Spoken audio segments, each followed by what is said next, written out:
విద్య, వైద్య రంగాలలో సమూల మార్పులు తీసుకువచ్చి మెరుగైన ఫలితాలు సాధించేలా అధికారులు ప్రణాళికాబద్ధంగా చర్యలు చేపట్టాలని దిశ కమిటీ చైర్మన్, వరంగల్ పార్లమెంటు సభ్యులు కడియం కావ్య అధికారులకు సూచించారు. బుధవారం కలెక్టరేట్ సమావేశ మందిరంలో దిశ కమిటీ సమావేశాన్ని చైర్మన్ నిర్వహించారు. ఈ సందర్భంగా దిశ కమిటీ చైర్మన్ మాట్లాడుతూ, ప్రభుత్వం విద్య, వైద్యానికే అధిక ప్రాధాన్యత ఇచ్చి విధులు కేటాయించడం జరిగిందని, ప్రభుత్వ పాఠశాలలు, కళాశాలలు, వసతి గృహంలో విద్యను అభ్యసిస్తున్న విద్యార్థులు ఐఐటీ, నీట్ వంటి పోటీ పరీక్షల్లో ఉత్తమ ప్రతిభను కనబరుస్తున్నారని, వారిపై కొంత దృష్టి సాధిస్తే ఇక మెరుగైన ఫలితాలు సాధించవచ్చని అన్నారు. ప్రతి ఒక్క ప్రభుత్వ పాఠశాల ఉపాధ్యాయులు తమ విద్యార్థుల పట్ల ప్రత్యేక శ్రద్ధ చూపాలి అన్నారు.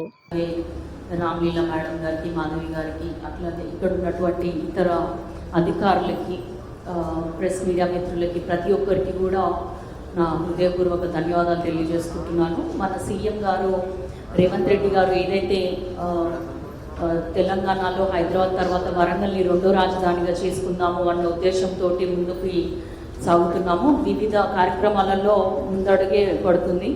గవర్నమెంట్ స్కీమ్స్ ఏదైనా కూడా నేను అధికారులందరినీ కూడా విజ్ఞప్తి చేసేది ఏంటంటే, ఈ 10 days, ఈ 1 weekలో నాకు మీ సంబంధిత శాఖలకు సంబంధించి ఏమైనా సెంట్రల్ ఫండ్స్ రావడం ఇంకా పెండింగ్ ఉంటే, లేదా ఈ ప్రోగ్రామ్ చేస్తే బాగుంటుంది, మన నుంచి ఒక రిప్రజెంటేషన్ వెళ్ళాలి అని మీరు కనుక నాకు సలహా లేదా ఒక రిప్రజెంటేషన్ ఇస్తే ఖచ్చితంగా దాన్ని నేను ముందుకు తీసుకెళ్తాను. 100% అది రావడానికి నేను ట్రై చేస్తాను. ఎందుకంటే అక్కడ మన ప్రయత్నమే మెయిన్ సెంట్రల్లో.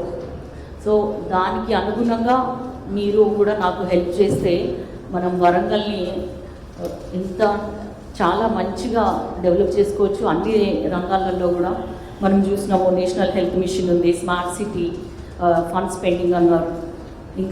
ఇంకా ఏమైనా ఫండ్స్ రిలీజ్ అయ్యేవి ఉంటే కనుక ప్లీజ్ హంబల్ రిక్వెస్ట్, అందరు కూడా ఒక 1 week లోపు నాకు రిప్రజెంటేషన్స్ ఇవ్వాలి. నేను కూడా మళ్ళీ ఫాలో అప్ చేస్తాను.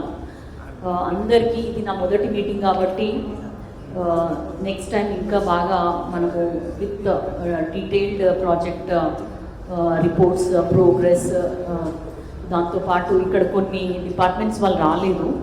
ఖచ్చితంగా 100% అందరూ కూడా విత్ ఫుల్ సీరియస్నెస్ చేయాలి.